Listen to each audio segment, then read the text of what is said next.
안녕하세요, 구독자 여러분. 여러분은 혹시 만날 인연은 언젠가는 만난다는 말을 믿으시나요? 꼭 남녀 간의 인연만을 말하는 건 아닙니다. 부모 자식 간이든 친구든 또는 연인 사이든 헤어질 인연은 헤어지고 만나게 될 인연이라면 언젠가는 만나게 된다는 것 말입니다. 저는 워낙 팍팍하게 인생을 살아왔어서 꿈 같은 얘기는 잘 믿지 않았던 사람입니다. 하지만 열심히 살다 보니까 저에게도 신기한 일이 생기더라고요. 저는 그게 우연이라고는 생각하지 않아요. 언젠가는 꼭 만나게 될 필연적인 인연이었구나 하는 생각을 합니다. 오늘 제가 말씀드릴 사연은 저의 인생을 180도 바꿔준 인연에 대한 이야기입니다. 저는 내년이면 32이 되는 여자예요. 올가을에 좋은 사람과 결혼도 앞두고 있고 사는 곳은 서울입니다. 저는 어릴 때부터 줄곧 엄마와 단둘이 살았어요. 아주 어릴 때가 기억은 전혀 없지만 태어났을 때는 아빠랑 같이 살았다는 말을 엄마에게 듣긴 했습니다. 하지만 엄마는 무슨 사연인지 저 어릴 때부터 아빠가 멀리 계시다는 말을 했을 뿐 아빠에 대한 말을 극도로 아끼셨어요. 제가 다른 친구들과 좀 다른 상황에 있구나 하는 걸 느낀 건 초등학교를 가서부터였는데요. 저는 우리 집이 가난하다는 것과 아빠가 없는 가족이 일반적이지 않다는 걸 그때 알았습니다. 한마디로 저는 아빠 없는 가난한 아이였습니다. 그 당시에는 노골적으로 약한 친구를 괴롭히는 일은 없었지만 은근히 저를 또래 집단에 끼워주지 않고 따돌리는 듯한 분위기는 있었어요. 저는 그래서 초등학교 시절을 떠올리면 그리 행복했던 기억이 없습니다. 철들기 전에는 엄마를 속상하게 하는 말도 간혹 했어요.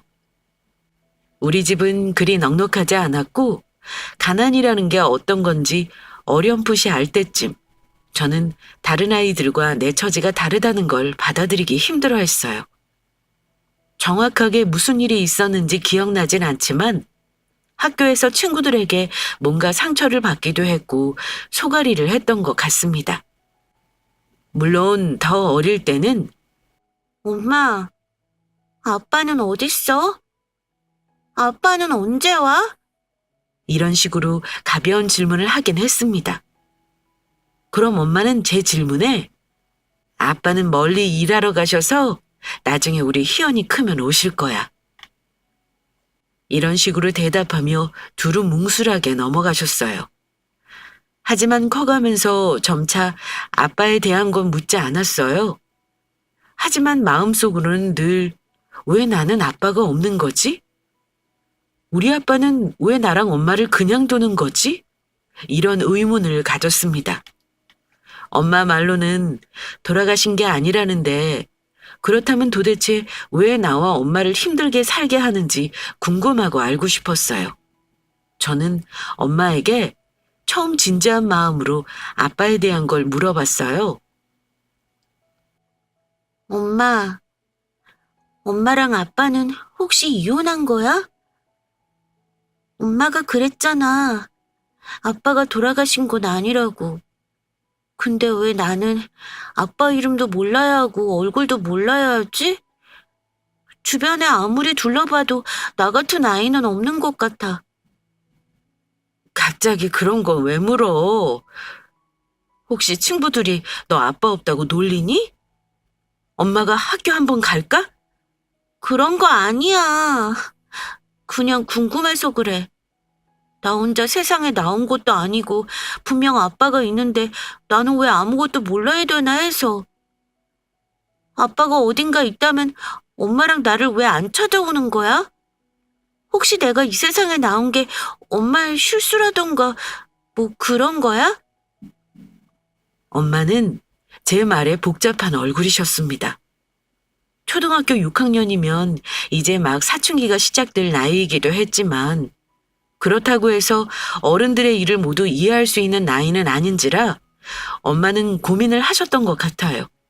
그때 엄마가 그러시더라고요.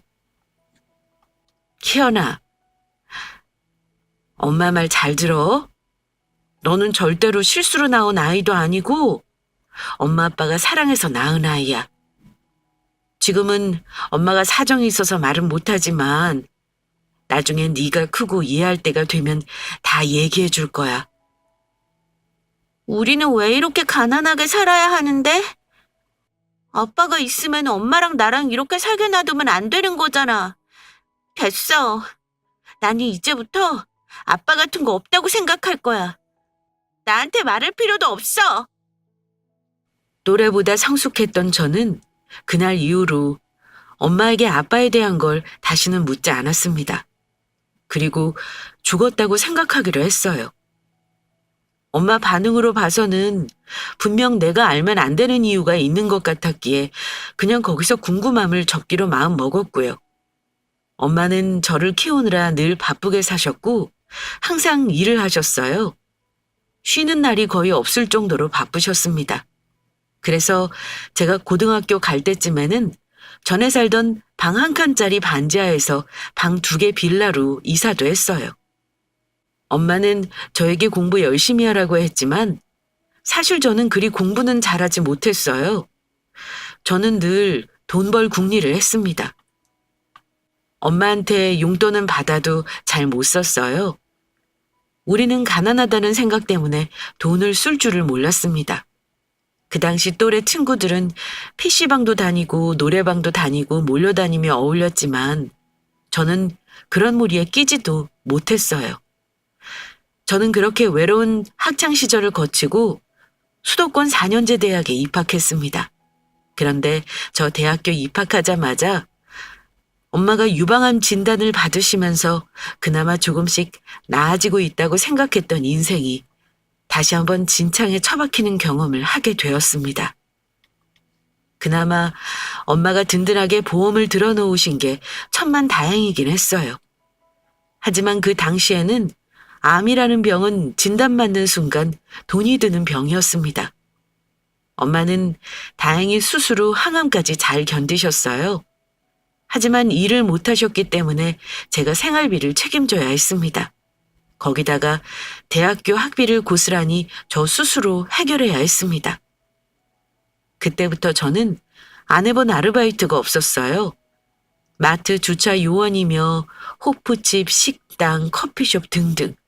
수업 듣는 시간 빼놓고는 전부 아르바이트로 채워서 살았습니다. 그러니 아무리 열심히 해도 학점은 엉망이었고 결국 중간에 학비와 생활비를 해결하기 위해 휴학까지 해야 했습니다. 휴학해서 어떻게든 목돈을 모아 학비랑 생활비를 해결해 놓고 싶었습니다. 하지만 아무리 아르바이트를 2탕, 3탕을 뛰어도 엄마 병원비까지 감당하는 건 역부족이더라고요.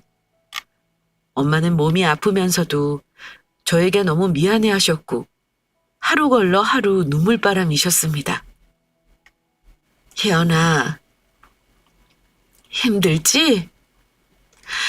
제일 예쁜 나이에 엄마 때문에 고생만 하고 어떻게든 졸업은 휴학 안 하고 시키고 싶었는데 미안하다.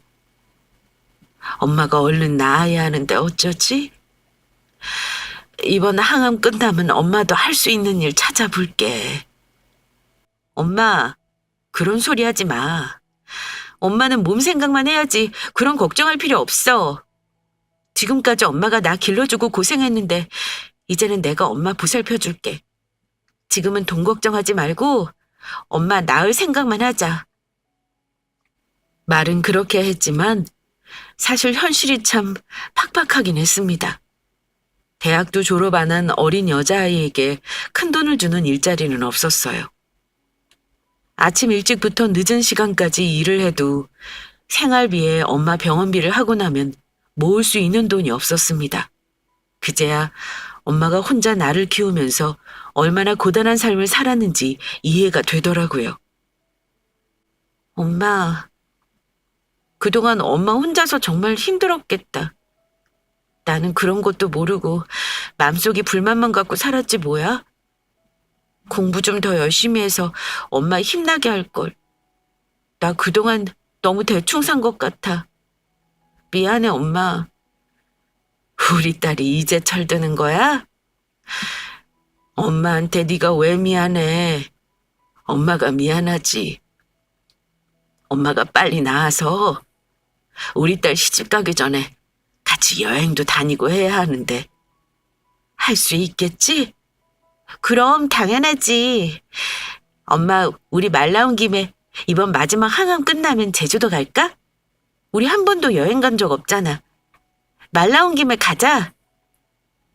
엄마 컨디션이 좋지는 않았지만 이상하게 그때는 꼭 엄마랑 여행을 가야겠다는 느낌이 들더라고요.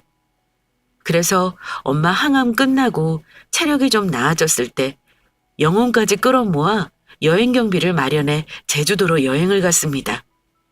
어릴 때 가까운 놀이공원에 간 적은 있지만 남들처럼 여름에 피서 한번 간 적 없었던 저는 엄마랑 여행이 너무 좋았어요. 엄마도 아마 마음 편히 여행 간 건 처음이었을 겁니다. 정말 꿈같이 행복한 시간을 보내고 온 엄마와의 제주 여행이었고 다음에는 해외로 가자는 약속도 했어요. 하지만 그 약속은 슬프게도 지킬 수 없게 되었습니다. 저에게는 그 제주 여행이 엄마와의 처음이자 마지막 여행으로 남았거든요. 엄마는 수술 후 항암까지 하셨지만 2년 후 제가 졸업반일 때 암이 재발했어요. 암이 얼마나 무섭냐면요. 순식간에 간과 폐로 전이된 암은 엄마의 생명을 빠른 시간에 갉아먹었습니다. 저는 엄마 병시중 때문에 취업도 포기하고 파트타임으로 일을 하며 하루하루를 버텨냈습니다. 하지만 엄마는 재발하고 1년도 버티지 못하셨습니다. 엄마 장례를 치르는 동안 빈소는 텅텅 비었어요. 그나마 대학 때 친구들 몇몇과 아르바이트 하던 곳의 직원과 사장만이 다녀갔을 뿐이었습니다. 저는 크면서 외가 쪽 식구를 한 번도 만난 적이 없었고 누가 찾아온 적도 없었기에 엄마 돌아가시고 나서도 딱히 연락할 수 있는 사람이 없었습니다. 엄마가 알고 지낸 지인 몇 분이 다였어요. 그분들 도움과 생전에 엄마가 남겨놓은 얼마간의 돈으로 무사히 장례를 마쳤습니다. 엄마가 돌아가셨을 때는 이제 정말 세상에 기댈 사람 하나 없이 완전히 혼자라는 생각에 너무나 힘들었습니다. 엄마가 있는 세상과 없는 세상은 정말 달랐어요. 아팠던 엄마였지만 그래도 저에게는 하나뿐인 기댈 구석이었으니까요. 엄마 돌아가시고 나서 유품 정리를 하는데 엄마는 사치품 하나가 없더라고요. 그 나이에 남들 다 있는 명품 가방이나 보석 하나가 없었습니다. 딱 하나, 펜던트에 한자가 새겨진 특이한 디자인의 금목걸이 하나를 남기셨더라고요. 엄마 옷이며 쓰던 물건은 정리했지만 이상하게 그건 남기고 싶었습니다. 엄마의 유품 중 제가 간직하고 싶다는 느낌이 든 물건이라 그날부터 저는 쭉 엄마가 남긴 그 목걸이를 착용하고 생활했습니다. 한동안 너무 힘들었는데 저는 마냥 넋놓고 지낼 수 있는 상황도 아니었습니다. 학자금 대출은 아직도 갚아야 했고 생활을 해야 했으니까요. 그런데 제가 가장 힘든 그 시기에 저에게 관심을 보이는 사람이 있었어요. 원래 연애는 심신이 약할 때 하는 게 아니라지만 같이 아르바이트를 하던 곳에서 알던 사람이 관심을 보이며 다가오는 게 싫지 않았습니다. 어쩌면 제가 그때 기댈 곳이 필요했는지도 모릅니다. 저는 25 먹도록 연애 경험이 없었기 때문에 이것저것 따질 줄 몰랐어요. 그냥 저를 좋다고 해주는 게 너무 고맙고 좋았습니다. 엄마가 돌아가시고 나서 힘들었던 저에게 어쩌면 그때 제일 힘이 돼주던 사람이기도 했고요. 그 사람은 저보다 2살이 많았고 저와 마찬가지로 취업 준비 중이었어요. 취업 준비를 하던 중에 그 사람은 식품 관련 대기업 계열사에 합격했습니다. 반면 저는 취업 준비를 하면서 아르바이트를 병행했는데 생각보다 좋은 회사에 취직하는 게 쉽지 않았어요. 서울이라는 곳에 수많은 회사가 있어도 나 하나 들어갈 곳이 없다는 게 참 굉장히 서글프더라고요. 그때 마침 일하는 카페 사장님이 저에게 좋은 제안을 해주셨습니다.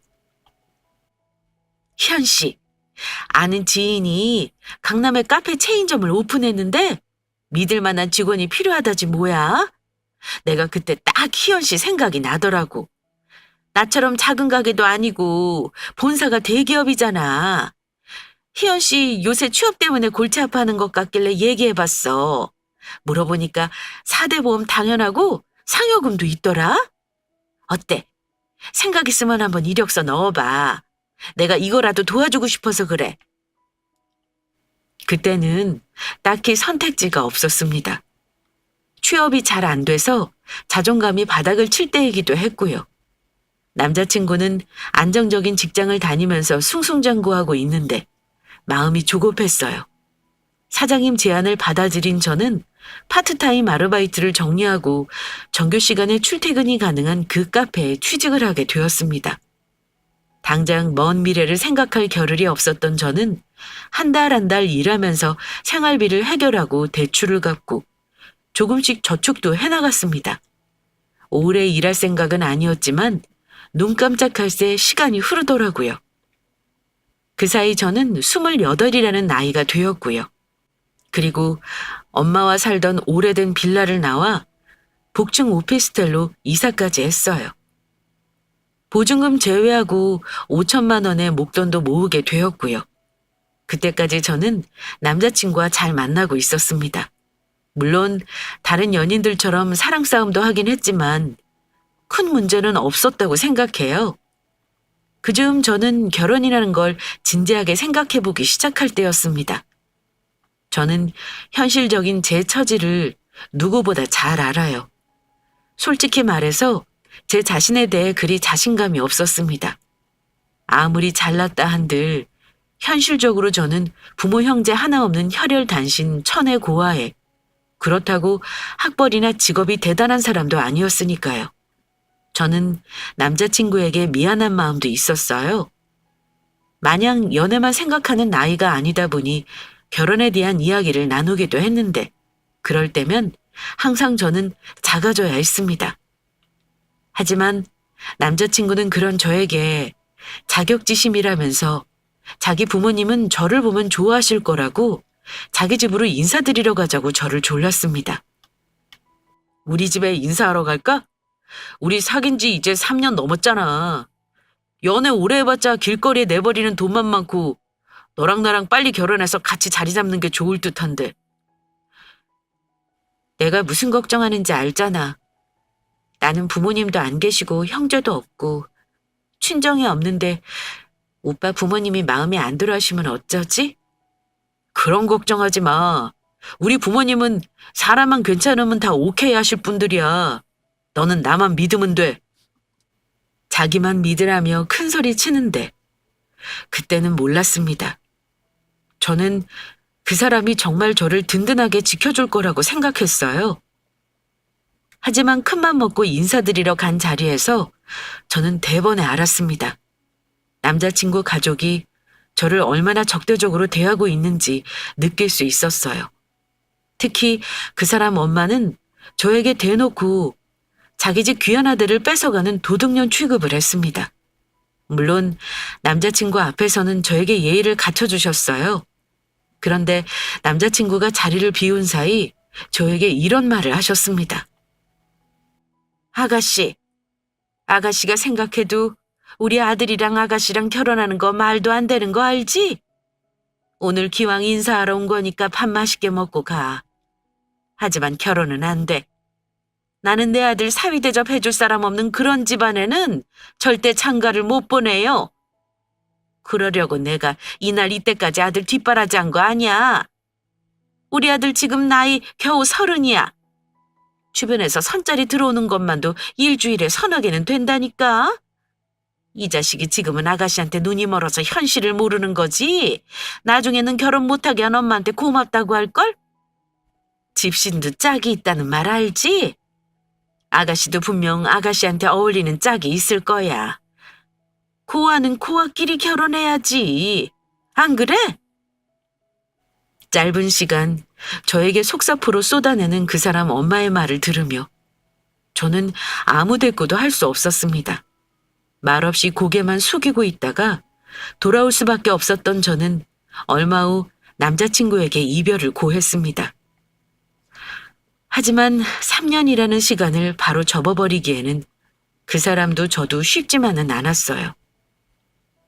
헤어지자는 말에 그 사람은 당연히 저를 붙잡았고요. 그 사람 어머니가 저를 싫어하는 것과 결혼을 반대하는 걸 저에게 직접 말하지는 않았지만 그 사람도 아마 집에서 시달렸을 거라 생각합니다. 그렇게 이별과 만남을 반복하다가 저는 진지하게 그만 만나자는 말을 했어요. 이별을 납득하지 않길래 저는 그 사람 엄마가 저에게 했던 말을 그대로 전했습니다.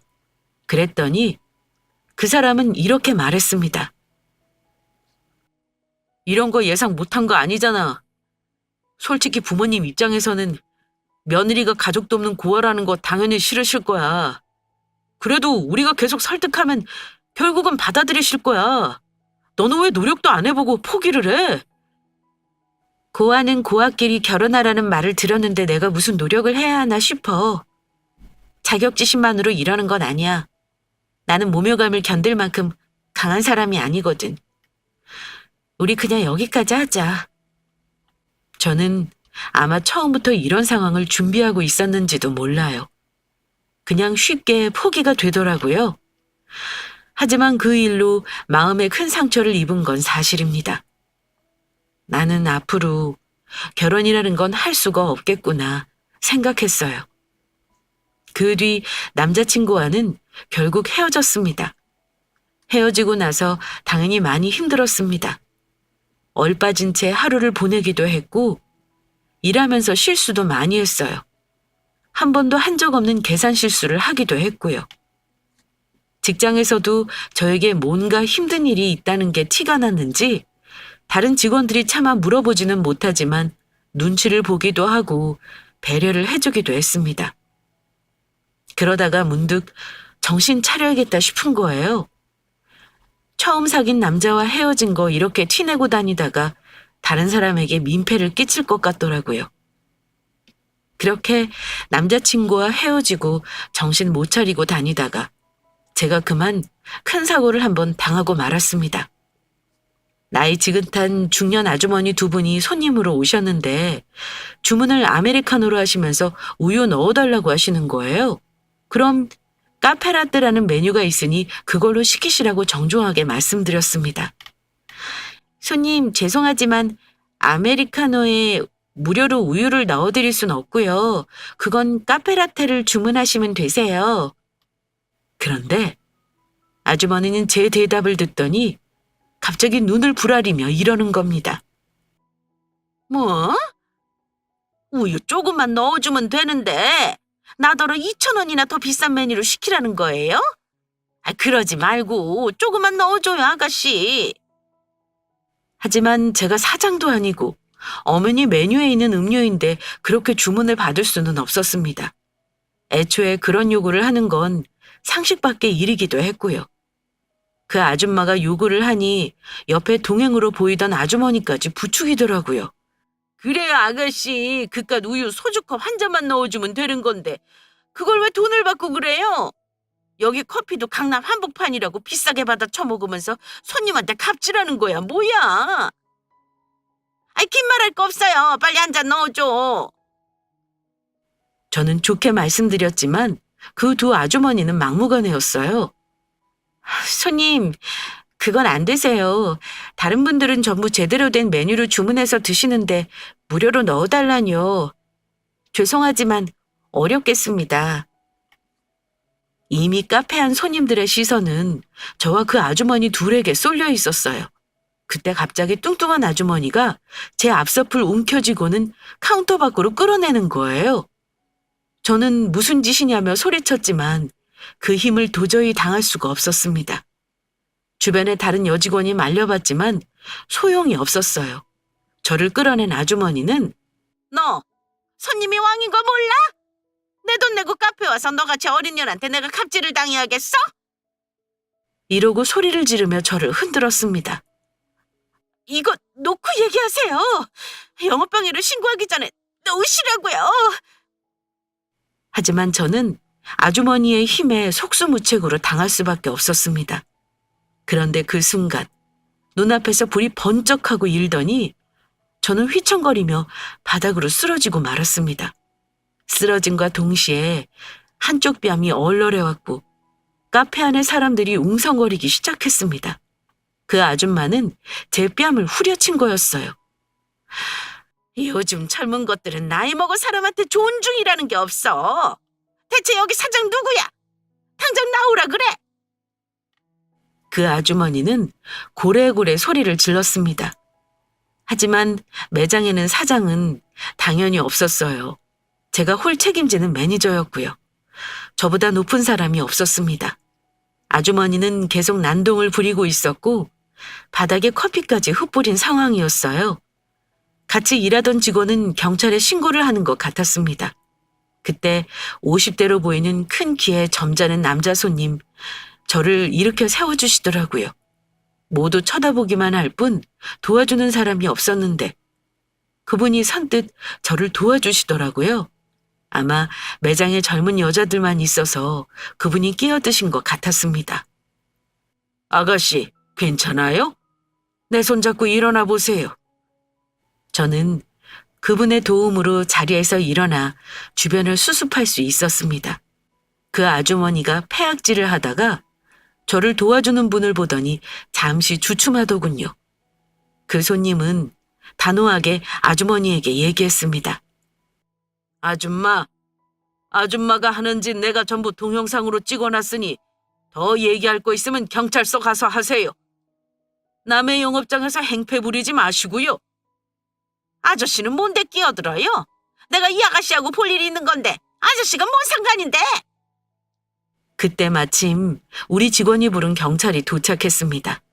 아주머니는 경찰을 보고 나서야 뜨끔하더니 뭐 이런 일로 경찰까지 부르고 그래?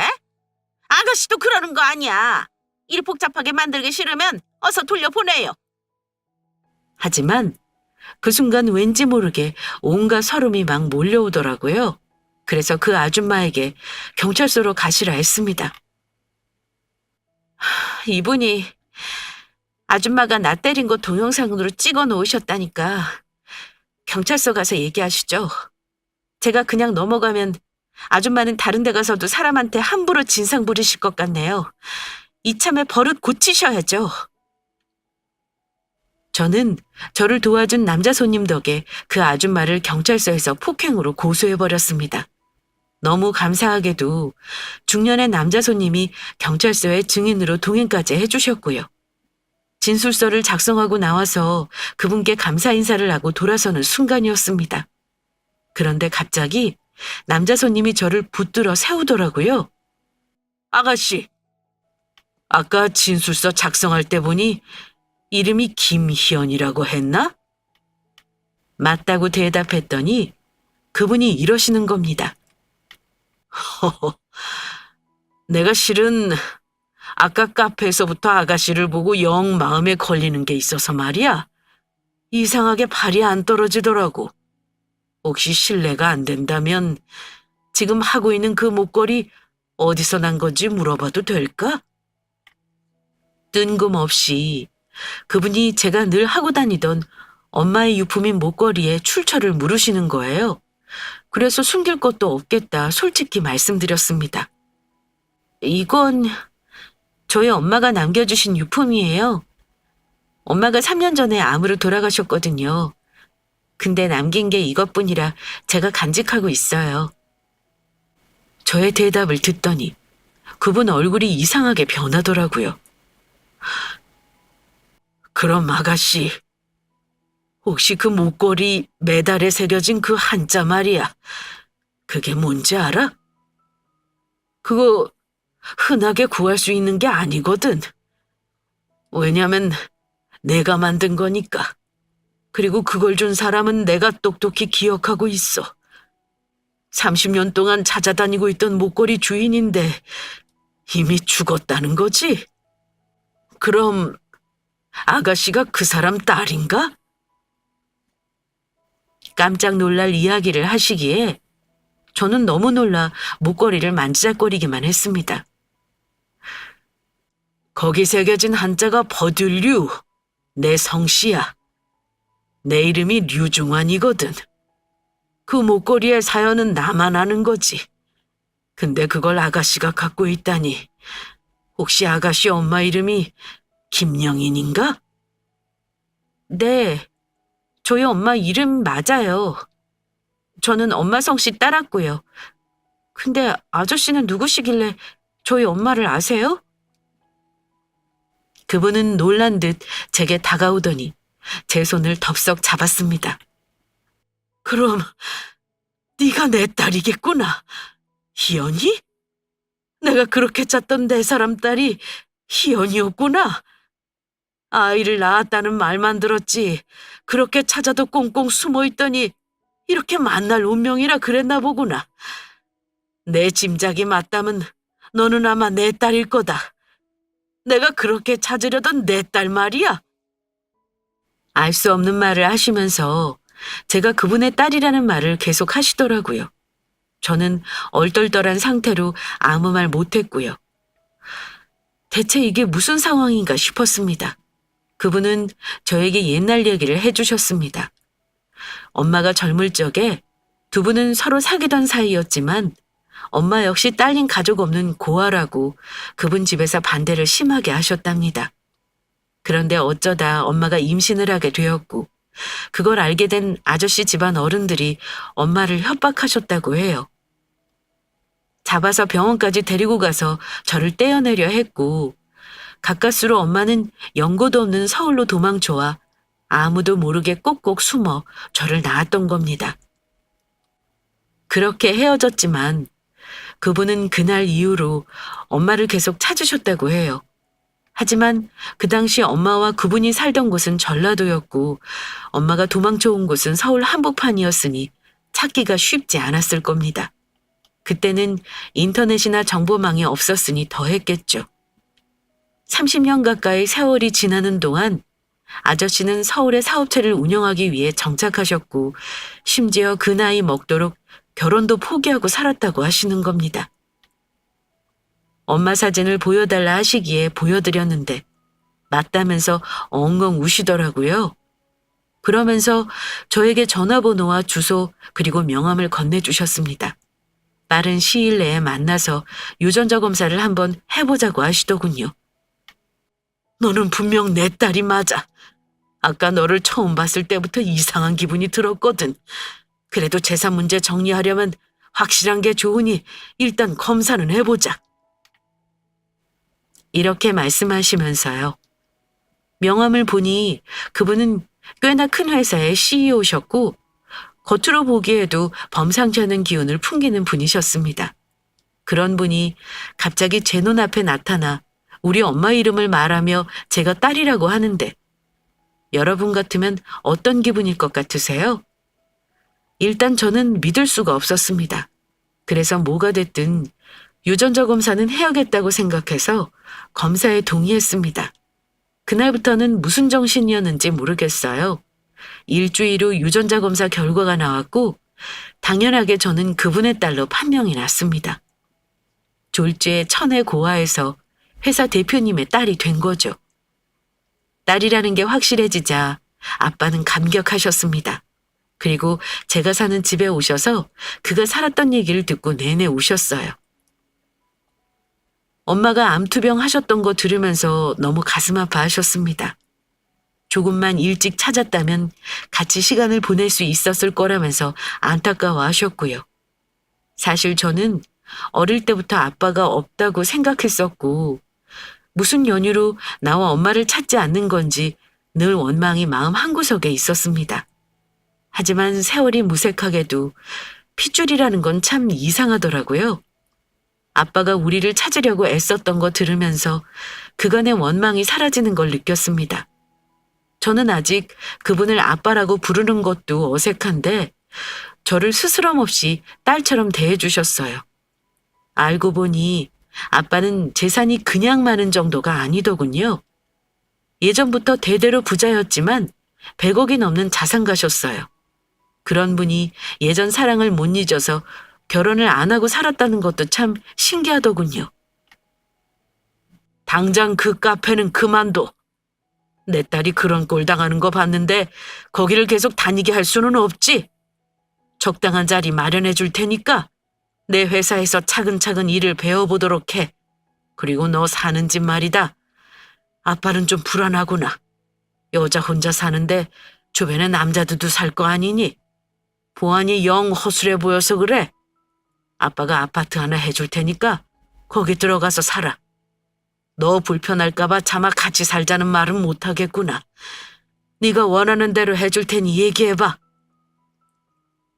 카페는 어차피 그만두려고 했어요. 근데 사는 곳은 바로 빼는 건 좀 어려울 것 같아요. 일단 주인한테 빼달라고 얘기는 해놓을게요. 갑자기 제가 공주가 된 것 같아서 기분이 얼떨떨하네요. 주인한테 빼달라고 하고 그냥 비워놔. 너 바로 들어가 살 수 있게 준비해 놓을 테니 내 말대로 해라. 이제부터 아빠가 너한테 못 해준 거 다 해줄 생각이야. 너 하고 싶은 거 있으면 주저하지 말고 다 얘기해라. 알았지? 그동안 애 많이 썼다. 너 살아온 거 보니까 내가 너무 가슴이 아파. 이제부터는 내가 든든하게 뒤에 있을 테니 절대 너 무시하는 사람 없을 거다.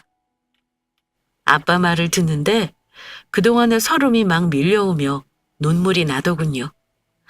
그런데 문득 저를 반대했던 예전 남자친구의 엄마가 떠오르더라고요. 제가 고아라서 자기 아들과 어울리지 않다고 했던 그분 말에 매일 밤 이불을 걷어찼던지라 문득 통쾌하게 한 방 먹여주고 싶다는 생각이 들었습니다. 그럼 아빠, 제가 부탁 하나만 할게요. 사실은 제가 만나던 사람이 있었는데 제가 고아라고 반대해서 헤어졌거든요. 저한테 함부로 대한 거 그건 갚아주고 싶어요. 그 사람 엄마 찾아가서 한마디 하고 싶은데 같이 가주세요. 뭐야? 내 딸이 그런 일이 있었어? 좋아. 너 하고 싶은 대로 해. 내가 도와주마. 저는 당당하게 그 사람에게 연락했습니다. 꼭 할 말이 있으니 엄마와 만나고 싶다고요. 몇 개월 지나지도 않았는데 그 사람은 벌써 저를 정리한 건지 무슨 할 말이 있냐고 했지만 제가 그랬어요. 꼭 갚을 빚이 있다고요. 그런데 자기 엄마는 굳이 저를 만나고 싶어 하지 않을 거라며 집으로 잠깐 찾아오라고 하더군요. 든든한 아빠를 등에 업고 저는 그 사람 집에 찾아갔어요. 그 사람 엄마는 헤어진 마당에 무슨 할 말이 있냐며 못마땅해 했을 겁니다. 하지만 제가 갚겠다는 빚이 뭔지 궁금했겠죠. 갔더니 남자친구와 엄마만 있더라고요. 앉으라고 눈짓은 하면서 방석도 내주지 않더군요. 저는 서서 얘기하고 가겠다 했습니다. 근데 제 옆에 아빠를 보고는 차마 묻지도 못하고 누구냐는 듯한 표정이길래 제가 그랬습니다. 제 아빠예요. 저더러 고아라서 아들하고 결혼 안 된다고 하셨던 거 기억하시죠? 근데 저 사실은 아빠가 계셨거든요.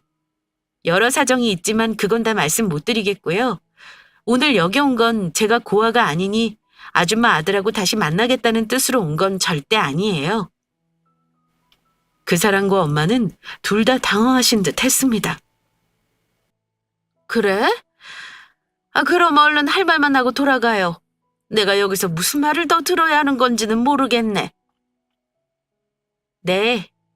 안 그래도 제가 받은 빚만 돌려드리고 가려고요. 아줌마가 그랬죠? 집신도 짝이 있다고요. 어울리는 사람끼리 결혼하는 게 맞다고 하셨잖아요. 근데 어쩌죠? 저는 이제 100억대 자산가이자 회사 대표님의 딸이라서 더 이상 집신 신세가 아니라서요. 고아는 고아끼리 결혼해야 한다고 아줌마 잘난 아들 건드리지 말라고 한 거 기억하시죠? 똑똑히 들으세요. 사람 잘나고 못나고는 부모가 있냐 없냐로 결정하는 거 아니에요. 아들이 잘나셨다니까 훌륭한 며느리 잘 얻으시길 바랄게요. 그날 아줌마한테 수모당하면서 말 한마디 못한 게 너무 억울해서 왔네요. 다시는 저 보실 일 없을 겁니다. 전 남자친구와 엄마는 놀란 얼굴로 저와 아빠를 번갈아 쳐다보느라 바빴습니다. 그때 아빠가 명함을 꺼내 전 남자친구와 엄마에게 한 장씩 건넸고 두 사람은 명함 속 아빠 이름을 보고는 아까보다 눈이 더 휘둥그레지더군요. 내가 우리 희연이 아빠 되는 사람이요. 그간의 일은 우리 딸 통해서 잘 들었습니다. 자네는 우리 딸을 옆에서 끝까지 지켜줄 그릇이 못 되는 놈이구만 그래. 아주머니, 내가 지난 일이니 내 딸이 당할 수모에 대해서는 더 말하지 않을 거요. 하지만 한마디만 하죠. 앞으로 사람 대할 때는 그 사람이 어쩔 수 없이 처한 바꿀 수 없는 환경을 가지고 흠잡는 거 아니요. 그런 식으로 마음 쓰면 대개 아들 절대 좋은 여자 만날 수 없을 거라는 것만 알아둬요. 하긴 내 딸을 놓쳤으니 평생 얻을 운 한 방에 잃은 거나 매한 가지겠소만. 어쨌든 혼사는 물 건너간 거고 우리 딸 억울한 마음 한번 풀려고 온 거니까 이해해줬으면 합니다. 우린 이만 가죠. 희연아, 그만 가자. 나가려는 저를 아줌마가 붙잡더니 어머, 희연아, 네가 아직 모르나 본데 우리 아들이 너랑 헤어지고 너무 힘들어해서 나도 그만 마음을 풀 참이었어. 근데 네가 찾아오겠다 하길래 내심 얘기를 잘해보려고 했단다. 근데 이렇게 네 할 말만 하고 가면 어쩌니? 앉아서 천천히 얘기해보자. 저는 할 얘기 없네요. 집신도 짝 있잖아요. 아드님도 수준에 맞게 월급 200만 원 언저리 받는 여자 만나서 결혼해야죠. 안 그래요? 설마 제가 아줌마 아들하고 어울리는 짝이라고 생각하시는 건 아니죠? 그럼 안녕히 계세요. 그렇게 말하고 나오는데 속이 다 후련하더라고요. 그날 이후 더 이상 자면서 이불킥을 하는 일도 없었습니다. 웃긴 건 뭐였냐면요. 며칠 지나지 않아 그 사람이랑 엄마가 우리 아빠 회사 앞에까지 찾아오셨다는 겁니다. 아빠는 바쁘셔서 제가 잠깐 만났는데 어이없게도 저랑 혼사를 다시 얘기하고 싶다는 거예요. 기분 정말 더러우면서도 통쾌하더라고요. 이런 양가 감정 뭔지 아시려나요? 돈이 참 좋구나 하는 생각도 들었지만 돈이 뭐라고 집신 취급하던 내게 이렇게 태도를 돌변해 절절매나 싶기도 했습니다. 눈앞에서 자산가의 딸을 놓칠 수 없다는 듯 결혼할 때 혼수도 필요 없고 예단도 필요 없다면서 허튼 소리를 하길래 만날 일 없다고 단단하게 못 받고 돌아섰습니다. 돌아서는 등 뒤로 그 집 엄마가 아들에게 소곤거리는 소리가 들리더군요. 아들, 네가 무릎이라도 꿇어서 제 마음을 돌려놔. 이렇게 쟤 보내면 그 돈 전부 놓치는 거야. 아이고 아까워. 조금만 참았으면 제 돈이 다 네 거 되는 건데. 얼른 가 붙잡지 않고 뭐해? 엄마 그만해요. 나는 염치가 없어서 더 이상은 못하겠다. 등짝을 후드려 패는 소리가 들렸지만 저는 뒤도 돌아보지 않고 나와버렸네요. 아마 그 집 엄마는 아들이 며칠 동안 부잣집 사위 될 뻔한 거 놓친 거 생각하며 억울하고 분했을 겁니다. 저처럼 밤마다 이불킥을 했을지도 모르죠. 저는 갑자기 제 인생의 구원자처럼 나타난 유일한 핏줄인 아빠로 인해 지금은 많은 걸 누리며 살고 있어요. 벌써 시간이 흘러 저는 32이라는 나이가 되었네요. 그간 아빠 회사에서 일을 열심히 배워 팀장이 되었고 좋은 사람도 만나 올가을 결혼을 앞두고 있습니다. 말씀드렸듯 저는 꿈 같은 이야기를 믿지 않습니다만 저에게 일어난 이 동화 같은 얘기는 분명 현실에서 일어난 일이 맞아요. 만약 엄마가 돌아가시고 제가 그 카페에서 일하지 않았다면 아빠를 만날 수 있었을지 가끔 이상한 생각이 들기도 해요. 마치 세상 모든 인연이 정해진 시기에 만나도록 정해놓은 법칙이 있는 것 같기도 하고요. 엄마는 아빠와 만나지 못하고 세상을 떴지만 아마 하늘에서 저를 보면서 마음 편히 계실 거라고 믿어요. 그리고 저는 남은 삶을 하나뿐인 아빠와 즐겁게 지내고 싶습니다. 이제 시집가면 사위도 생길 테고 손주도 보실 테고요. 저의 외로웠던 삶은 이제 행복해지는 일만 남은 것 같습니다. 저의 꿈 같은 사연은 여기까지입니다. 힘든 일로 지치신 분들께 조금이나마 위로가 되는 사연이었길 바라며 저의 이야기는 여기서 마칠게요. 구독자분들 모두 늘 행복하고 평안하시길 기원합니다. 감사합니다.